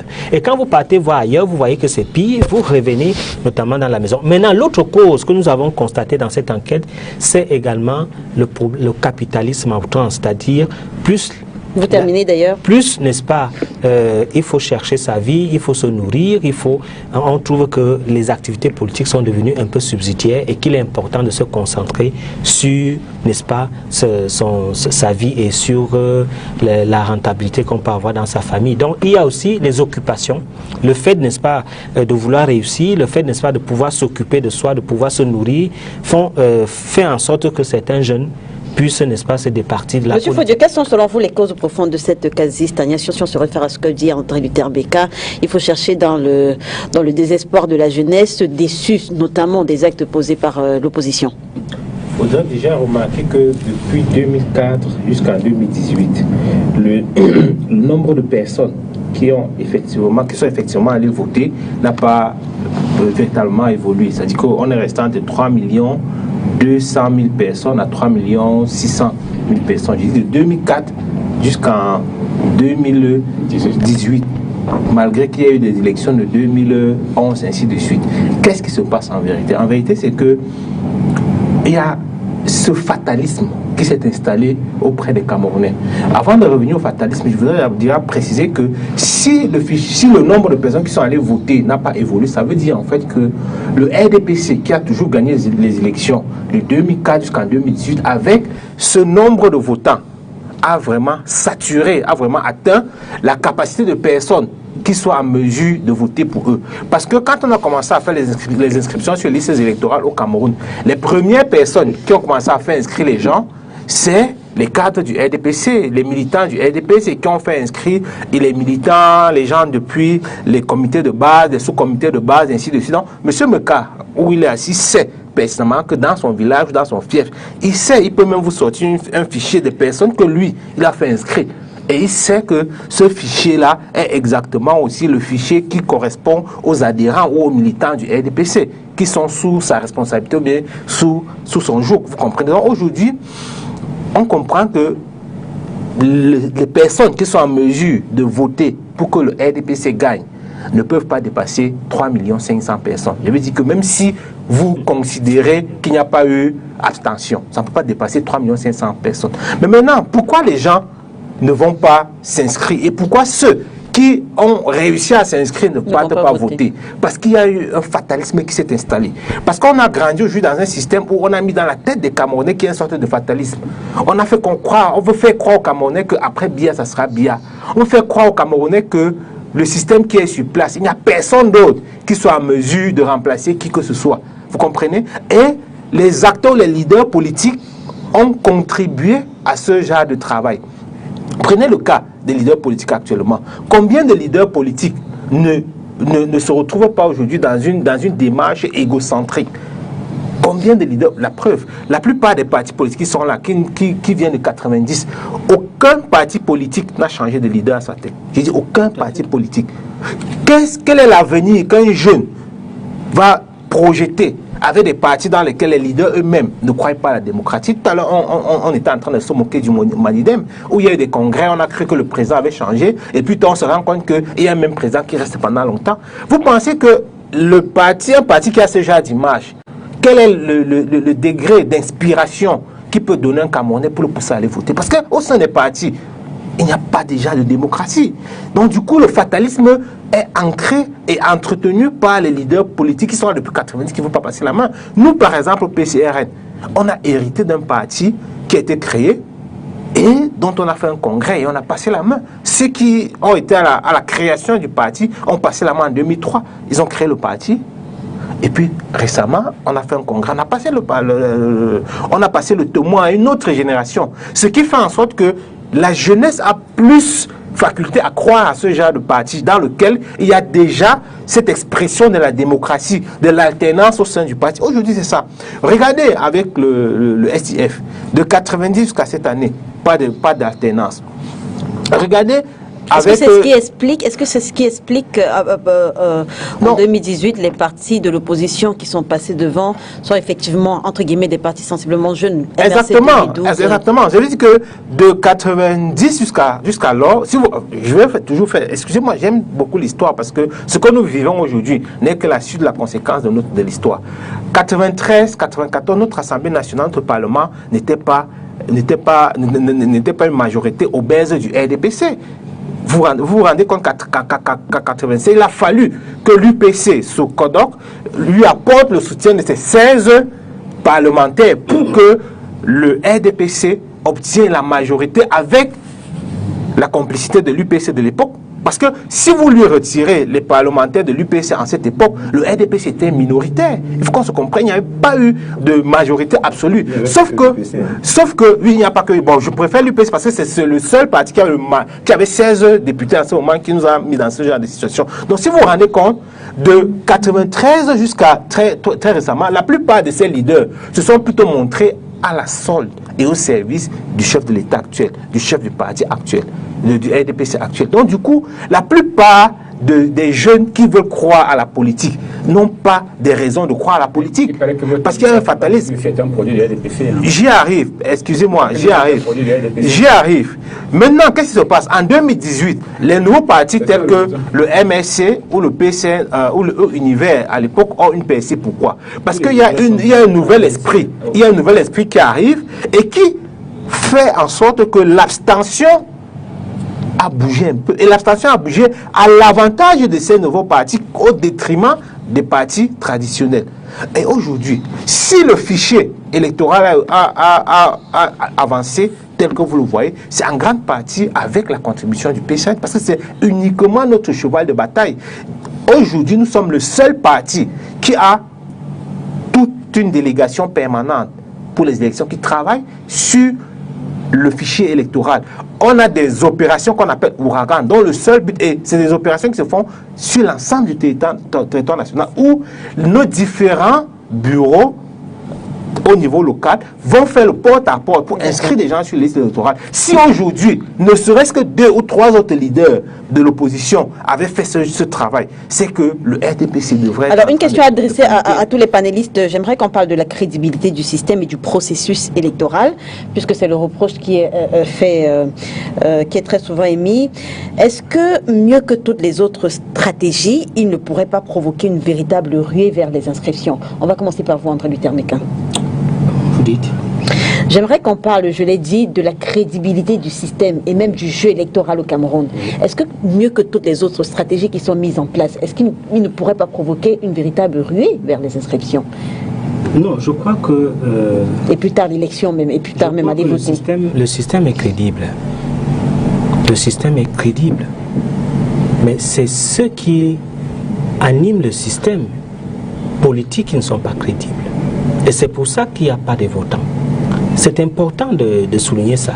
Parce que les gens pensent que l'élection se fait seulement par le système, mais l'élection se fait par les acteurs qui amènent les gens à aller voter. De deux, il est important de dire que les fraudes sont systématiquement ou alors moindres lorsque tous les partis politiques sont représentés. Parce que moi, j'ai participé aux élections, je sais comment ça se passe.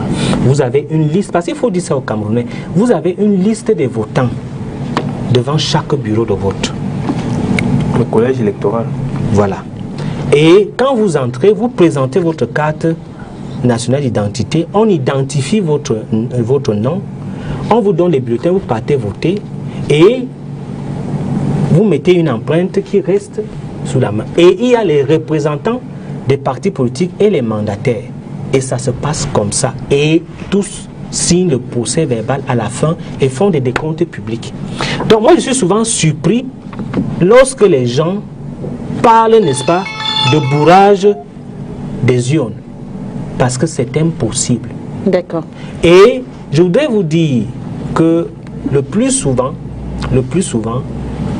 ce sont des manœuvres de corruption où on veut contrôler les électeurs, où on veut faire ceci, qui existent souvent, mais je n'ai jamais vu le bourrage des urnes et le trafic. D'accord, il te la même question. Si ça n'est pas crédible. Ah bon? Bon. J'ai vécu une expérience lors des élections municipales. Quelque chose de concret. En fait, j'entendais parfois parler, je donne juste un exemple comme ça en passant, j'entendais parler des charters. J'en ai vu à Bombay. Tout à l'heure, il a bien dit, hein, nous inscrivons les gens sur les listes électorales. C'est très profond. Le RDPC inscrit des gens, c'est très profond. Tous les partis politiques, pas seulement le RDPC, tous les partis politiques amènent leurs militants. En réalité, j'ai compris, je comprends parce que partie c'est une stratégie. Bon, en plus, vous savez, dans un système comme le nôtre, il y a des postes fictifs que personne ne contrôlera, qui n'inscrivent pas, on l'apporte. Comment est-ce possible? C'est possible. Les quoi? Les procès fictifs? Sauf à ne pas connaître ce que c'est qu'un régime, un régime, enfin, comme celui-ci peut produire. Il ne faut pas dire que c'est impossible. Ça n'a pas de sens. Bon, docteur, je dois vous globalement, informer quand même qu'il y a des copies qui vont dans les... Oui, ça on le sait. Dans les sièges des les copies se fabriquent. Mais vous n'avez pas... Si, dans un pays... André Luther Mekin, permettez que... Dans un pays comme le nôtre... C'est grave ce qu'il vient de dire. Dans un pays comme le nôtre, si tu peux encore en ce moment faire un acte de naissance, ça va vite comme ça, et ça se fait encore. C'est quoi? Sortir un procès verbal d'un bureau de vote. C'est ça notre réalité. Ça dit que dans l'imaginaire collectif, les gens savent que s'ils sont capables d'aller faire un acte de naissance, comme ça, ou faire un papier, comme ça, n'allez pas leur faire comprendre que le système là, il est intangible. C'est-à-dire que ce sont nos réalités sociales au quotidien que les gens projettent sur, et ensuite c'est le même environnement. Comment on appelle ça, l'ELECAM n'est pas un îlot quelque part isolé, etc. C'est le même environnement. Donc au quotidien, quand les savent que quand ils veulent obtenir tes papiers, c'est que je fais pas tel port, je vais l'avoir sans suivre les canevas. C'est leur vécu quotidien. Et forcément, ils se disent, il n'y a aucune raison que ce soit différent là-bas. Et c'est pour ça que je dis que, quand je dis cela, je dis, n'est pas sûr. Parce que la société en elle-même, globalement, n'est pas sûre. Monsieur Foudieu. De toutes les façons, nous sommes dans un système de parti-État, ce qui rend les choses totalement difficiles.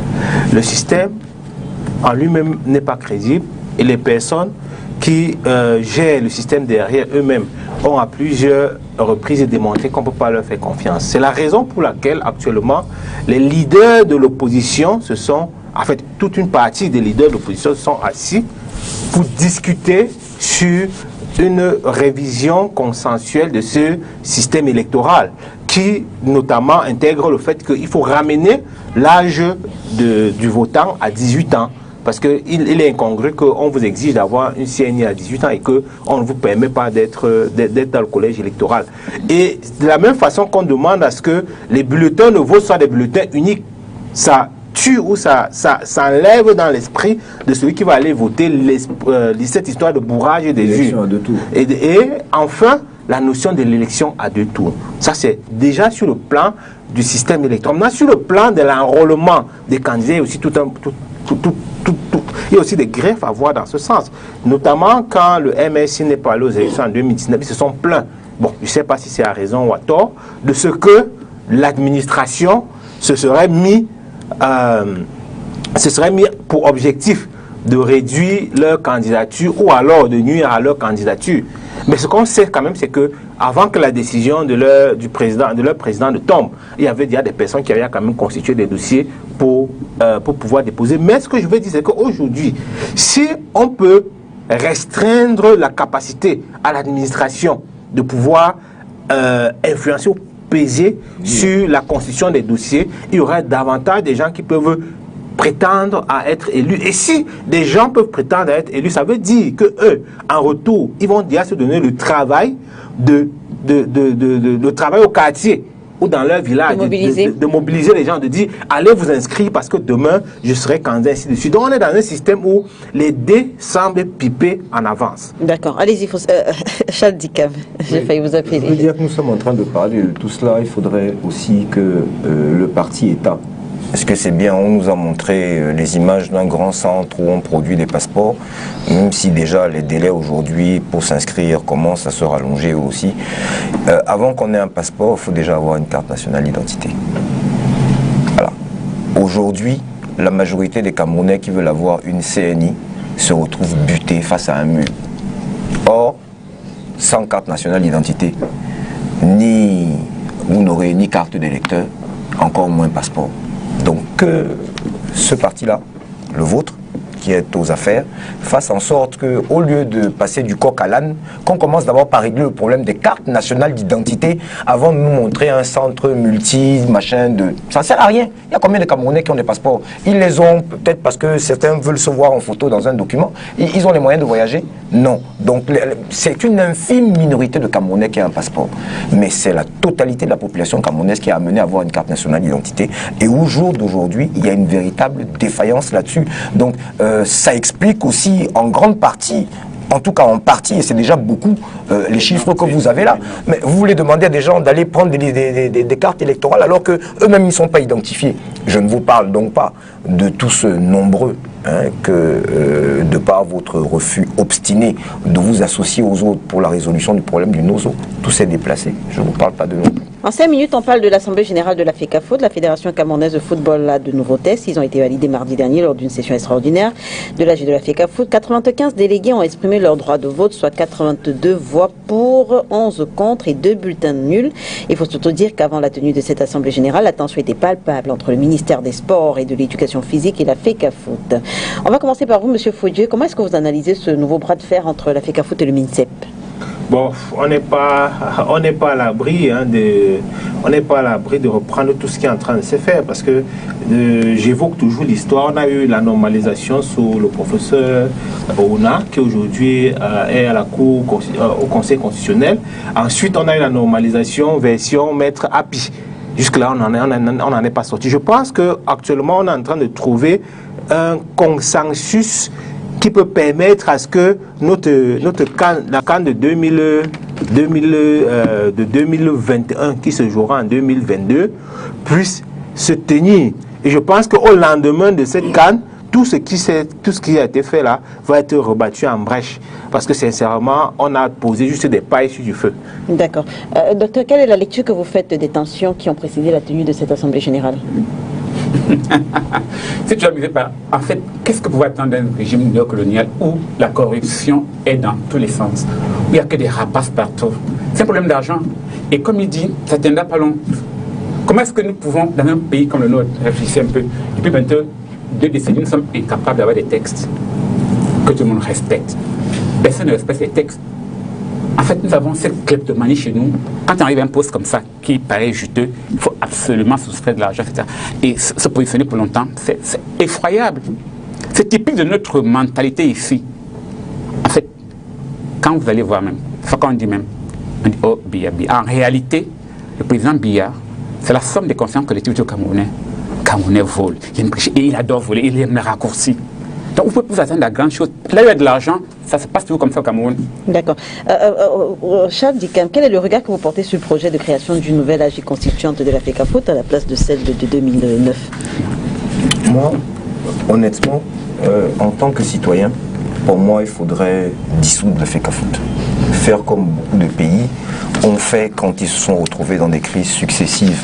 Parce que quand j'écoute mes copanélistes, nous ne sommes pas sortis de l'auberge. Il faut la dissoudre, il faut remettre tout sur la table.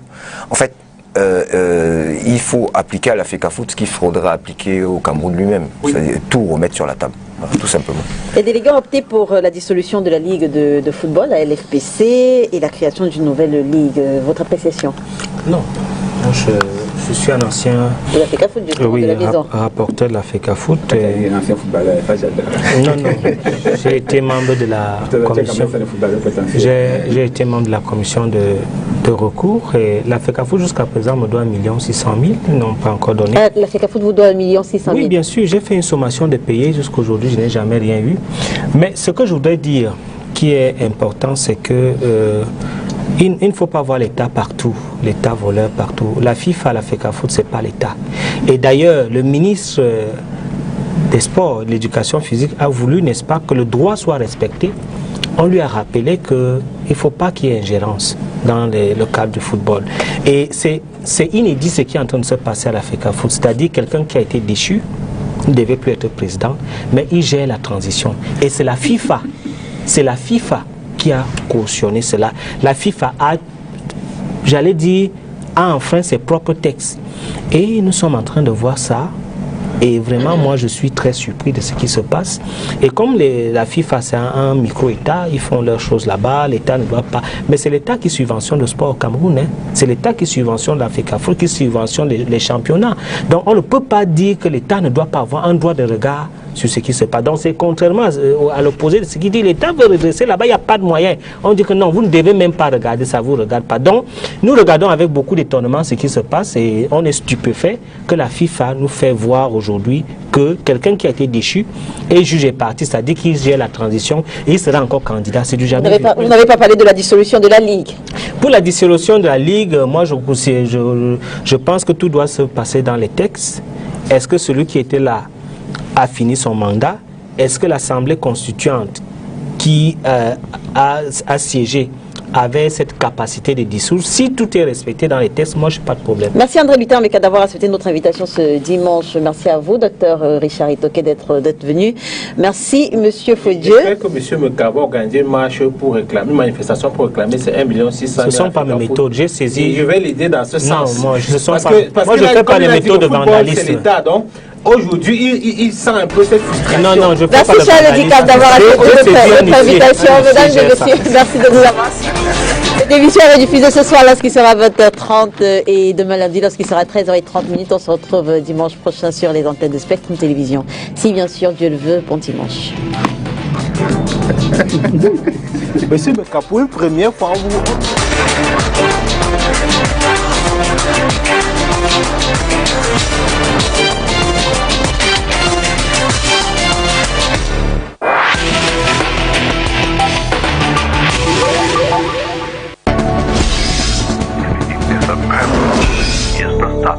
STV, votre télé.